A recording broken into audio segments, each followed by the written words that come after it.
लीजिए सुनिए शिवाजी सावंत जी के कालजयी उपन्यास मृत्युंजय के प्रथम परिच्छेद कर्ण का भाग 14। हम नगर से युद्धशाला की ओर चले। मैंने पिताजी से पूछा, महाराज की आंखों को क्या हो गया है? वे अंधे हैं वत्स, और इसीलिए उनकी पत्नी राजमाता गांधारी देवी भी समदुखी होने के लिए आंखों पर पट्टी बांधकर रहती हैं, जिससे कि यह संसार उन्हें दिखाई न दे। राजमाता गांधारी देवी? हाँ, युवराज दुर्योधन की माता। उनके 99 पुत्र और हैं। युद्धशाला में उन सबको तुम अभी देखोगे। महाराज पांडु के पुत्र पांडव भी तुमको इस समय देखने को मिलेंगे। पांडव? हाँ, इस राज्य के वास्तविक उत्तराधिकारी कौरवराज महाराज पांडु थे, लेकिन उनकी अकाल मृत्यु हो जाने के कारण यह राज्य उनके भाई महाराज धृतराष्ट्र को मिला। उन महाराज पांडु के 5 पुत्र हैं। उन्हीं को नगरजन पांडव कहते हैं। इसका अर्थ यह है कि कुरुकुल में कुल 105 युवराज हैं, 5 पांडव और 100 धृतराष्ट्र। मेरे मन में यह उत्सुकता जागृत हुई कि इतने युवराज आपस में कैसा व्यवहार करते होंगे। और 2 महाराज और एक पितामह भीष्म, पिताजी बोले। 2 महाराज? कौन से? एक महाराज धृतराष्ट्र और दूसरे विदुर। विदुर महाराज कैसे हुए? थोड़ी देर पहले तो आपने उनसे गुरुदेव कहा था। हाँ वत्स, गुरुदेव विदुर महाराज धृतराष्ट्र के भाई हैं, लेकिन उन्होंने राज संन्यास ग्रहण कर लिया है। संन्यास? ये क्या होता है? संन्यास का अर्थ यह है कि इन्होंने सबका त्याग कर दिया है। यह राज्य, यह राजप्रासाद, यह वैभव, किसी पर भी उन्होंने अपना अधिकार नहीं जताया। फिर वे यहाँ क्यों रहते हैं? अपने अंधे भाई की राज व्यवस्था लंगड़ी न हो जाए, इसलिए। उनके प्रत्येक शब्द का यहाँ सम्मान होता है। उसी प्रकार पांडवों की माता राजमाता कुंती देवी का भी मान है। राजमाता कुंती देवी? मैं कुछ प्रश्न करने ही जा रहा था कि इतने में ही पास से एक कोकिल जोर से कूहू कूहू करता हुआ अशोक के वृक्ष पर से सर्र से उड़ा और हमारे सिर के ऊपर से गुजर गया। मैंने उसकी ओर देखा। मुझको भगदत्त की याद आई। उसने एक बार कहा था कि सप्त स्वरों में तान लेने वाला कोकिल मादा कौवा के घोंसले में ही पलता रहता है, क्योंकि उसकी माँ ही उसको जन्म देकर मादा कौवे के घोंसले में रखाती है। कितना पागल है भगदत्त! अरे कोकिल कहाँ पलता है, यह जानकर क्या करना है? उचित समय आते ही चतुर्दिक वातावरण को मुग्ध कर देने वाली उसकी आवाज सुनाई देती है, यही पर्याप्त है। चलते चलते हम एक भव्य मंदिर के पास आए। वह मंदिर भगवान विष्णु का था। उसका कलश सोने का था। आकाश की नीली पृष्ठभूमि पर अस्त होती हुई किरणों से वह चमचमा रहा था। सुवर्ण किरणें परावर्तित हो रही थीं। महाराज ने ही वह कलश लगवाया है, उस कलश की ओर उंगली करते हुए पिताजी ने कहा। मैं विचार करने लगा। इस मंदिर पर सोने का कलश लगाने वाले यहाँ का राजा अंधा है। यह विराट वैभव उसी का है, लेकिन वह उसको आंखों से अच्छी तरह देख नहीं सकता है। अंधे राजा को इतना वैभव दिया, पर देखने की शक्ति छीन ली। यह क्रूर व्यवस्था करने वाला दैव अंधा नहीं था क्या? 100 पुत्र और इस अमित राज्य वैभव के स्वामी इस राजा को भाग्यवान कहा जाए, या क्योंकि यह सब देखने के लिए आंखें नहीं हैं, इसलिए उसे अभागा कहा जाए? अपने 100 पुत्रों को यह अंधा पिता कैसे पहचानता होगा? और सबसे महत्वपूर्ण बात तो यह थी कि आंखें न होने पर भी इतने विशाल साम्राज्य पर ये शासन कैसे करते होंगे? छी, कुछ प्रश्न ऐसे होते हैं कि उनका उत्तर ही नहीं दिया जा सकता। वत्स, पहुंचने पर तुरंत ही गुरुदेव का अभिवादन करना, पिताजी ने चलते चलते मुझको सूचना दी। पिताजी, गुरुदेव कैसे दिखाई देते हैं? मैंने उत्सुक होकर पूछा। अब मैं कैसे बताऊं? तुम अब उनको देख ही लोगे। हम लोग जल्दी जल्दी चलने लगे। नगर के रास्तों पर नगरजनों की अपार भीड़ थी। दोनों ओर ऊंचे ऊंचे राजप्रासाद खड़े थे। मंदिर के कलश आकाश के उदर में प्रविष्ट थे। वहां के घंटों से वातावरण गूंज रहा था।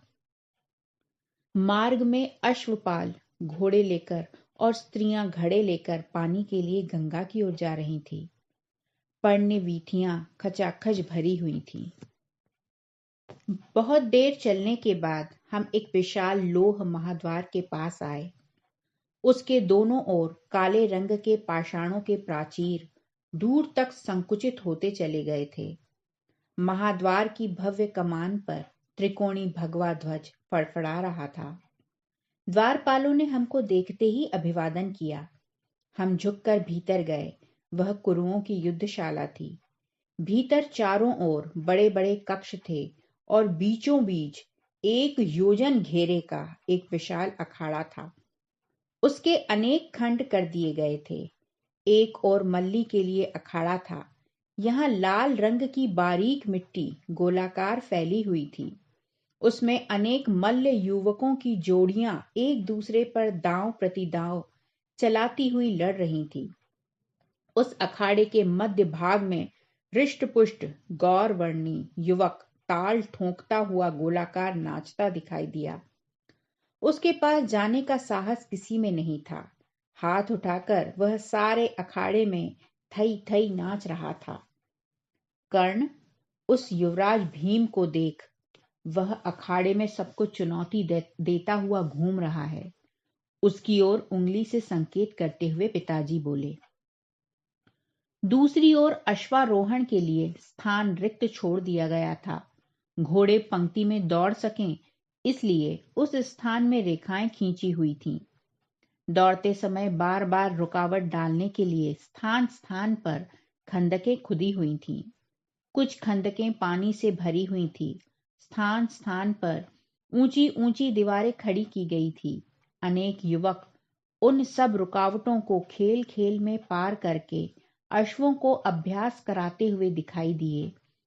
पूर्व की ओर खड़कों का अभ्यास करने के लिए एक क्रीड़ा क्षेत्र बनाया गया था। उसके किनारे पर छड़ें लगी थी। उन छड़ों पर विविध आकार के कवच और छोटी बड़ी ढालें टंगी हुई थीं। अनेक योद्धा खड़कों से अभ्यास कर रहे थे। क्रोध से तमतमाते हुए एक दूसरे पर टूट रहे थे। खड़कों की झंझनाहट गूंज रही थी। पश्चिम की ओर वैसे ही आकार का एक गोलाकार क्रीड़ांगण था। उसमें कुछ युवक गदाएं घुमाकर उनका अभ्यास कर रहे थे। गर्जना करते हुए चक्कर काट रहे थे। उस विशाल स्थान पर शूल, तोमर, शतग्नि आदि के लिए छोटे बड़े बहुत से क्रीड़ा क्षेत्र बनाए गए थे। चारों ओर पाषाण निर्मित कक्ष अनेक प्रकार के शस्त्र अस्त्रों से ठसाठस भरे हुए थे। उस अखाड़े में एक ऊंचा और लंबा चौड़ा लक्ष्य भेद करने का चबूतरा था। वह चबूतरा ऐसा था कि उसको कहीं से भी देखो वह अखाड़े के ठीक बीच में दिखाई देता था। उस चबूतरे पर पुष्पों से सज्जित भिन्न भिन्न आकारों के धनुष रखे हुए थे। एक ओर बाणों के असंख्य तुणीर रखे थे। सामने की ओर अनेक लक्ष्य रखे हुए थे। उस चबूतरे पर सांवले रंग का एक युवक वीरासन लगाकर दाएं पैर के पंजे पर शरीर का जोर दिए हुए बैठा था। हाथ में लगे धनुष की प्रत्यंचा उसके कान तक खींच ली थी। एक आंख बंद कर दूसरी आंख की पुतली उसने बाण की नोक की सीध में स्थिर कर रखी थी। उसके पास ही ढीले ढाले वस्त्र पहने हुए शुभ्र दाढ़ी वाले सिर के बालों को एकत्र बांधे हुए एक लंबे वृद्ध खड़े थे। उनकी मुद्रा नदी की तह की तरह शांत थी। उस सांवले युवक के प्रत्यंचा पर रखे हाथ को उन्होंने सीधा किया। वे उसको कुछ समझाने लगे। युवक ध्यानपूर्वक उनकी बातें सुन रहा था। पिताजी ने उस युवक की ओर उंगली से संकेत कर कहा, वत्स, यही है वह पांडुपुत्र धनुर्धर युवराज अर्जुन, और उसको जो सूचनाएं दे रहे हैं वे ही हैं पूजनीय गुरुदेव द्रोण। धनुर्धर अर्जुन? वो चाहे जो भी हो, लेकिन क्या वह इससे अधिक प्रभावशाली वीरासन नहीं कर सकता है? यह विचार मेरे मन में कौंध गया। गुरुदेव वास्तव में अशोक वृक्ष की तरह भव्य लग रहे थे। उनकी देह पर शुभ्र वस्त्र उनके लंबे शरीर के अनुरूप ही शोभित हो रहे थे। हम अखाड़े के रास्ते चबूतरे की ओर चलने लगे। मुझको ऐसा अनुभव होने लगा जैसे आसपास के क्रीड़ा क्षेत्रों को देखकर मेरे शरीर की उष्णता यूं ही अपने आप बढ़ने लगी हो।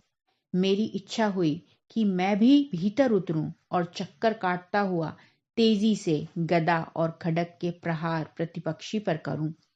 इन उच्छृंखल घोड़ों को झुकाकर इतना पिदाऊं कि ये मुंह से झाग निकाल पड़े। हाथी की सूंड पकड़कर उसे नचाऊं और फिर उसको थकाकर अंत में उसकी पीठ पर चढ़ जाऊं। चबूतरे पर बैठे हुए उस युवक को उसकी भुजा पकड़कर उठाऊं और प्रभावशाली वीरासन कैसे लगाया जाता है यह एक बार उसे अच्छी तरह बता दूं। कुश्ती के अखाड़े में जंगली भैंसे की तरह यूं ही चक्कर काटने वाले उस उद्दंड भीम से भी कुश्ती लड़कर उसका मद भी चूर कर दूं। हम धनुर्विद्या के उस ऊंचे चबूतरे के पास आए। ऊपर बैठे हुए युवराज अर्जुन ने एक बाण छोड़ा। सामने दूर स्थित लकड़ी के लक्ष्य में वह सर्र से घुस गया। गुरुवर्य द्रोण ने उसकी पीठ पर एकदम थाप मारी और वे आनंद से गरज उठे, साधुवाद अर्जुन, लेकिन पास जाकर यह देखो कि तुम्हारा वह सूचीपर्ण बाण लक्ष्य में कितना घुसा है। युवराज अर्जुन आज्ञाकारी की भांति उठा और दृढ़ता से पैर रखता हुआ लक्ष्य की दिशा में चला गया। इतने में ही पिताजी आगे बढ़े। चबूतरे के नीचे ही खड़े रहकर उन्होंने गुरुवर्य द्रोण को अभिवादन किया। मैंने गुरुवर्य द्रोण की ओर देखा। वे पश्चिम की ओर अभिमुख होकर खड़े थे। सायंकालीन अस्त होती हुई किरणें उनकी घनी शुभ्र दाढ़ी पर पड़ रही थीं, जिससे वे रुपहले रंग में चमक रही थी। घनी दाढ़ी के लंबे बाल सीधे उदर तक पहुंच रहे थे। उसकी कुछ लटें हवा के कारण इधर उधर लहरा रही थी। मस्तक पर, भुजाओं पर और खुले उदर पर भस्म की पट्टियां खिंची हुई थी। भव्य भाल पर वृद्धावस्था के कारण झुर्रियों का जाल फैला हुआ था। नासिका सरल और तीक्ष्ण थी। उनकी बोहें भी श्वेत और शुभ्र थीं। उनके नीचे जो आंखें थीं, उनमें आत्मविश्वास की अद्भुत चमक थी। फिर भी उनमें शांति थी। बड़े आदर से झुककर मैंने उनको अभिवादन किया। पिताजी की इच्छा थी कि उन गुरुवर्य की देख रेख में ही मेरा युद्ध शास्त्र का अध्ययन हो। यह मेरा पुत्र कर्ण है, पिताजी ने उनसे निवेदन किया। मुझको विश्वास था कि अब वे मुझसे मेरे कानों के कुंडलों के संबंध में अवश्य कुछ पूछेंगे, लेकिन निर्विकार भाव से उन्होंने केवल इतना कहा, तुम्हारा पुत्र अधिरथ? फिर इसको आज युद्धशाला में कैसे लाए हो? आपके चरणों में डालने के लिए। मेरे चरणों में? किस लिए? युवराजों के साथ यदि इसको भी थोड़ी युद्ध विद्या की शिक्षा मिल जाए तो। युवराजों के साथ? अधिरथ, युद्ध विद्या केवल क्षत्रियों का कर्तव्य है। तुम चाहो तो अपने पुत्र को इस युद्धशाला में भर्ती कर दो, लेकिन वह युवराजों के साथ शिक्षा कैसे पा सकता है? पिताजी का चेहरा क्षण भर को निस्तेज हो गया। क्या कहें, वह थोड़ी देर तक उनकी समझ में ही नहीं आया। अंत में वे जैसे तैसे बोले, गुरुदेव की जैसी आज्ञा। गुरुदेव को पुनः अभिवादन कर हम लोग लौटने लगे। मार्ग में युवराज अर्जुन लक्ष्य में से बाण निकालकर लौटता हुआ हमें मिला। मैंने उसको ध्यान से देखा। उसका वर्ण आकाश की तरह नीला था। हनु भाले की नोक की तरह सिकुड़ती हुई थी।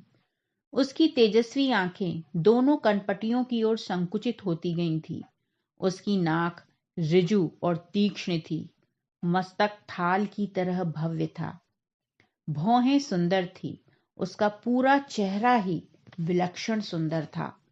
घंटे की तरह मधुर ध्वनि में उसने पिताजी से पूछा, क्यों काका, चंपानगरी से आज ही आए हो क्या? हाँ, अपने इस पुत्र कर्ण को लेकर आया हूं। अर्जुन ने मेरी ओर देखा। मेरी आंखों की अपेक्षा वह शायद मेरे कानों के कुंडलों को ही अधिक आश्चर्य से देख रहा था। वह मुझसे कुछ पूछने ही जा रहा था कि इतने में ही आकाश से एक कुंडली सी हम दोनों के बीच में आकर सरस से गिरी। हम सब लोग चौंक कर 2 पग पीछे हटे। सबने कुछ भय से और अत्यधिक कुतूहल से ऊपर की ओर देखा। ऊपर मटमैले रंग का एक गरुड़ अपनी विशाल पंखों को फड़फड़ाता हुआ आकाश में इधर उधर चक्कर लगा रहा था। बीच बीच में अपनी पुष्ट गर्दन को मोड़कर तिरछी दृष्टि से नीचे धरती की ओर देख रहा था। एक काले रंग का सांप एकदम निश्चेष्ट पड़ा था। उसको पुनः उठाने के लिए ही शायद वह गरुड़ आकाश में चक्कर लगा रहा था। आकाश से गिरने के कारण सुन्न होकर वह सर्प थोड़ी देर तक वैसा ही पड़ा रहा, लेकिन क्षण भर बाद ही उसने अंगड़ाई लेते हुए हाथ के पंजे की तरह फन निकाल लिया। 2-3 बार फुफकार कर उसने अपना गर्वीला फन इधर उधर हिलाया और फिर तो भयभीत होकर प्राणों के डर से टेढ़ी मेढ़ी चाल चलता हुआ जिधर अवसर मिला उधर ही दौड़ने लगा। विद्युत गति से युवराज अर्जुन ने हाथ में लगा बाण धनुष पर चढ़ा लिया और वह द्रुत गति से दौड़ते हुए सर्प पर निशाना लगाने लगा। इतने में ही चबूतरे पर से कोई चिल्लाया, अर्जुन, हाथ नीचे कर। उस आवाज में अद्भुत शक्ति थी। युवराज अर्जुन ने एकदम हाथ नीचे कर लिया, मानो अग्नि का चटका लग गया हो। तीर की गति से भागता हुआ वह सर्प क्षण भर में ही अखाड़े के पाषाण प्राचीर में कहीं अदृश्य हो गया। चबूतरे पर से पुनः आवाज गूंजी, युवराज, उस तुच्छ सर्प को मारने से पहले अपने भीतर के सर्प को मार डालो। क्रोध का सर्प बड़ा भयानक होता है, दुर्बल पर हाथ मत उठाओ। हमने चबूतरे की ओर देखा। वे गुरुदेव द्रोण थे। एक युवक बड़ी शीघ्रता से अर्जुन के पास आया। वह कुछ लंबा था और उसकी मुखाकृति सौम्य थी। अर्जुन की पीठ पर हाथ रखकर उसने अत्यंत मधुर स्वर में पूछा, एकदम ही धनुष कैसे उठा लिया पार्थ? अर्जुन चुप खड़ा रहा। मैंने आंखों ही आंखों में उस लंबे युवक के संबंध में पिताजी से पूछा। उन्होंने धीरे से मेरे कान में कहा, युवराज युधिष्ठिर।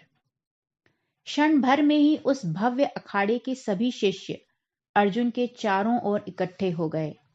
सबके सब एकदम उससे पूछने लगे, क्या हुआ, क्या हुआ? मैं उस भीड़ से बाहर आया, चारों ओर अखाड़े को ध्यान से देखने लगा, क्योंकि कल से मुझको यहाँ शिक्षा प्राप्त करनी थी। लेकिन एक ही प्रश्न बार बार मेरे मन में चक्कर काट रहा था, मैं युवराजों के साथ क्यों नहीं शिक्षा प्राप्त कर सकता? थोड़ी देर पहले गुरुदेव ने कहा था कि युद्ध विद्या केवल क्षत्रियों का कर्तव्य है। क्षत्रिय का अर्थ आखिर क्या है? मैं क्या क्षत्रिय नहीं हूं? और यदि नहीं हूं तो क्या हो नहीं सकता हूं? अपना और शोण का नाम शाला में लिखवाकर हम उस भव्य महाद्वार से बाहर आए। पिताजी एकदम चुप थे। आखिर मैंने ही उनसे पूछा, पिताजी, मैं क्यों नहीं राजकुमारों के साथ शिक्षा प्राप्त कर सकता? क्योंकि तुम क्षत्रिय नहीं हो वत्स, वे बोले। क्षत्रिय? क्षत्रिय का क्या अर्थ है? जो राजकुल में जन्म लेता है वह क्षत्रिय। तुमने एक सूत कुल में जन्म लिया है। समझाने के लिए उन्होंने धीरे से मेरा कंधा थपथपाया। कुल? राजकुल में जन्म लेने वाले के क्या सहस्त्र हाथ होते हैं? उन्हीं को इतना महत्व क्यों? यह तुम नहीं समझ पाओगे बेटा। कल से नियमित रूप से इस शाला में आया करना, जो जो शिक्षा दी जाए वह ग्रहण करना। उनके उत्तर से मेरा समाधान नहीं हुआ। मेरा मन पागलों की तरह महाराज धृतराष्ट्र और गुरुदेव द्रोण की तुलना करने लगा। अत्यंत स्नेह से मेरे मुख को अपने हाथों के संपुट में लेकर अपनी अंधी आंखों से मेरे कुंडलों को देखने का प्रयत्न करने वाले इस हस्तिनापुर के महाराज धृतराष्ट्र कहाँ, और मेरे कुंडल का साधारण उल्लेख तक न करने वाले ये गुरुवर द्रोण कहाँ। वास्तव में उन महाराज से ये गुरुदेव बहुत ही भिन्न लगते हैं। कह रहे थे कि दुर्बल पर हाथ मत उठाओ। सर्प को दुर्बल कहने वाले कौरवों के ये गुरुदेव चतुर हैं या व्यवहार शून्य हैं? क्या वे ये नहीं जानते कि वह काला सर्प क्षण भर में ही युवराज अर्जुन को काला नीला कर सकता था? युवराज अर्जुन के और मेरे बीच एक सर्प आकर गिर पड़ा। यह घटना अशुभ नहीं थी क्या? छी, मन भी कितना विचित्र होता है। वह तो केवल एक संयोग था, लेकिन गरुड़ को देखते ही मुझको शोण का वह नियत प्रश्न ज्यों का त्यों याद आ जाता था। भैया, तुम जाओगे क्या गरुड़ पक्षु की तरह, ऊंचे और ऊंचे? पागल शोण, मैंने साक्षात देखा है। कभी कभी उस गरुड़ को अपने भोजन की खोज में कौवे की तरह इस धरती के आसपास ही भटकना पड़ता है, नहीं तो निश्चय ही वह आकाश में सदैव ऊंचाई पर स्थित रहता। हम लोग राजप्रासाद लौटे। शोण उसी तरह कक्ष में बैठा हुआ हमारी प्रतीक्षा कर रहा था। उसके पास ही अमात्य वृषवर्मा खड़े थे। संध्या काल की धूमिल छटा संपूर्ण राजभवन पर पड़ रही थी। इससे वह आकाश की तरह भव्य लेकिन उदास लग रहा था। मैं, अमात्य, पिताजी और शोण राजभवन के दक्षिण दिशा में एक कक्ष में गए। पिताजी उसी कक्ष में रहते थे। उस कक्ष में पूर्व की ओर एक गवाक्ष था। मैंने उसमें से बाहर सिर निकाल कर देखा। दूर स्थित युद्धशाला के भव्य अखाड़े के चारों ओर पाषाण निर्मित घेरा अस्पष्ट दिखाई पड़ रहा था। उसका चक्कर लगाकर गंगा का प्रवाह शांति से बह रहा था। सारा हस्तिनापुर धीरे धीरे ऐसा शांत हो रहा था जैसे दिन भर खेलने के बाद थका हुआ कोई छोटा सा बालक सो रहा हो। एक सेवक भीतर आया। उसने अपने हाथ में लगे पलीते से कोने में रखी हुई पत्थर की बड़ी समई प्रज्वलित की। समई में इंगुदी का तेल भरा हुआ था। अमात्य, पिताजी और शोण के धुंधले चेहरे एकदम स्पष्ट हो गए। सूतराज, क्या हुआ? तुम्हारे पुत्र का नाम लिख गया ना? अमात्य ने विश्वास के साथ पूछा। हाँ, पिताजी ने इतना ही उत्तर दिया। उनका मन किसी गहन विचार में उलझा हुआ था शायद। ठीक है, जिस किसी वस्तु की आपको आवश्यकता हो उसकी सूचना बाहर के सेवक को दे दीजिएगा। मैं जाता हूं अब। अमात्य चले गए। पाकशाला से एक सेवक हमारा भोजन लेकर आया। भोजन करके हम लोग वार्तालाप करने लगे। अपनी प्रकृति के अनुसार शोण अनेक प्रश्न पूछ रहा था, लेकिन उसके प्रश्नों की ओर मेरा बिल्कुल भी ध्यान नहीं था। पलंग पर बैठा बैठा मैं कोने में रखी पत्थर की समई की छोटी सी लौ की ओर देख रहा था। जो कुछ प्रकाश युक्त था उसके प्रति मुझमें ऐसा ही अद्भुत आकर्षण था। उस लौ की ओर देखते देखते ही घटित घटनाएं एक के बाद एक आंखों के सामने खड़ी होने लगी। उन सब की एक विचित्र माला गूंथने का प्रयत्न मेरा मन करने लगा। अपने दोनों हाथ उठाकर मेरे साथ आने के लिए रथ के पीछे पीछे रुआंसा होकर दौड़ने वाला शोण, सहसा अपना निर्णय न बदलने वाले लेकिन शोण की वह दशा देखकर द्रवित होने वाले पिताजी, इस हस्तिनापुर के राजभवन के महाद्वार को जैसे ही हमने पार किया था वैसे ही झंझावात की तरह बाहर से आकर हमारे सामने सर्वप्रथम खड़ा होने वाला युवराज दुर्योधन और उसकी वह गर्वीली चाल। कुरुवंश का वह पहला वीर था जिसको मैं सर्वप्रथम देख रहा था। कितने स्नेह से उसने मेरे कुंडलों के संबंध में अपने विचार प्रकट किए थे। मेरे कंधे पर हाथ रखकर वह कितनी आत्मीयता से मेरी ओर देख रहा था। बस राजकुमार हो तो दुर्योधन जैसा प्रभावशाली हो।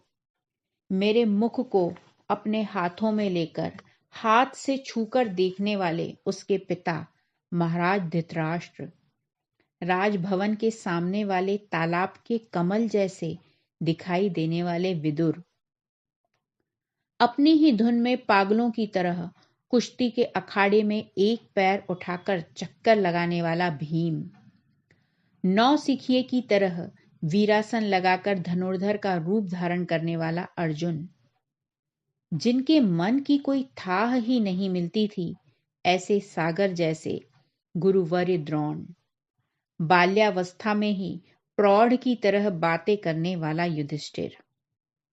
मेरा मन यों ही अभ्यासवश युवराज दुर्योधन और अर्जुन, महाराज धृतराष्ट्र और गुरुदेव द्रोण, विदुर और युधिष्ठिर, इनकी तुलना करने का प्रयत्न करने लगा। लेकिन उनमें से किसी की भी एक दूसरे से तुलना नहीं हो रही थी। सबका अपना स्वतंत्र और एकदम भिन्न अस्तित्व दिखा। इस संसार में कितने प्रकार के और कैसे कैसे स्वभाव के लोग हैं, भगवान जाने। किसकी कल्पना से उनका निर्माण होता है, किस लिए उनका निर्माण होता है। इस जगत का वह चतुर कारीगर अंततः है कौन? उसने इतने सारे नमूने किस उद्देश्य से बनाए हैं? क्योंकि यहाँ एक जैसा दूसरा दिखाई नहीं देता है, और दिखाई दे भी जाए तो वह उस जैसा होता नहीं है। छी, इन प्रश्नों का तर्क संगत उत्तर शायद कोई कभी नहीं दे पाएगा। सामने रखी पत्थर की समई में इंगुदी का तेल अब समाप्त हो रहा था। उसकी ज्योति मंद होती जा रही थी। शोण कब का सो चुका था। दिन भर की यात्रा से और राजनगरी में पैदल घूमने से थके हुए पिताजी भी निद्राधीन हो गए थे। मैं धीरे से उठा और बुझती हुई उस लौ में मैंने धीरे से फूंक मारी। उस बुझी हुई बत्ती के तेल का अध जला धुआं मेरी नाक में घुस गया। मैं आकर पलंग पर लेट गया। हस्तिनापुर में वह मेरा पहला दिन था। स्मृतियां शायद अतिथि की तरह मनमोजी होती हैं। वे चाहे जब मन के द्वार में आकर खड़ी हो सकती हैं। मुझको एकदम राधा माता की याद आई। चंपा नगरी में हमारी पर्णकुटी में वह आज अकेली ही होगी, यह सोचकर मैं व्याकुल हो उठा। सारी पर्णकुटी दिन भर उसको काटने के लिए दौड़ती रही होगी। मैं वहां नहीं हूं, यह भूलकर उसने सदैव की भांति वसु वसु कहकर अनेक बार मुझको पुकारा होगा। सचमुच माँ का प्रेम त्रिभुवन के समस्त प्रेम का आगार नहीं है क्या? आते समय उसने स्मृति चिन्ह के रूप में मुझको चांदी की एक पेटिका दी थी। सब कुछ छोड़कर उसने अपने लाडले पुत्र को वह विचित्र वस्तु क्यों दी थी? उसने कहा था कि जब जब तुझको मेरी याद आए तब तब तू इस पेटिका के दर्शन करना, अपनी माँ के स्थान पर इसको ही मानना। वास्तव में उसका मन कितना सरल है। एक निर्जीव पेटिका माँ के स्थान की पूर्ति कैसे कर सकती है, यह उसने सोचा भी न होगा। माँ, दूध की प्यास कभी छाछ से दूर हुई है क्या? लेकिन कुछ भी हो, तेरी भावनाओं का मुझको ध्यान रखना चाहिए। कुछ भी क्यों न हो, तेरी स्मृति को मैं जीवन के अंतिम क्षण तक ऐसे ही संभाल कर रखूंगा। उत्तरीय में बंधी हुई वह पेटिका मैंने हल्के हाथों से खोली। हार्दिक श्रद्धा से मैंने उसको मस्तक से लगाया और फिर पलंग पर एक कोने में धीरे से उसको रख दिया। संसार के 3 व्यक्तियों से मुझको अत्यंत प्रेम था। एक अपनी माँ से, दूसरा पिताजी से और तीसरा शोण से। उसी तरह 3 बातों के प्रति मुझ में आकर्षण था। एक थी अपनी असंख्य लहरों के असंख्य मुखों से मुझसे घंटों बात करने वाली गंगा माता। दूसरे थे मेरे लिए सदैव उत्साह का प्रचंड प्रवाह लेकर आने वाले आदित्य नारायण। और तीसरी यह माँ की दी हुई एक छोटी सी निशानी, चांदी की पेटिका। इस पेटिका के कारण मुझको चंपा नगरी की याद आई। मेरे मन का बछड़ा मातृभूमि के थनों पर आघात लगाने लगा। उनसे स्मृतियों के अनेक मधुर दुग्ध धाराएं बहने लगी। उनकी मधुरता चखते चखते मैं न जाने कब सो गया।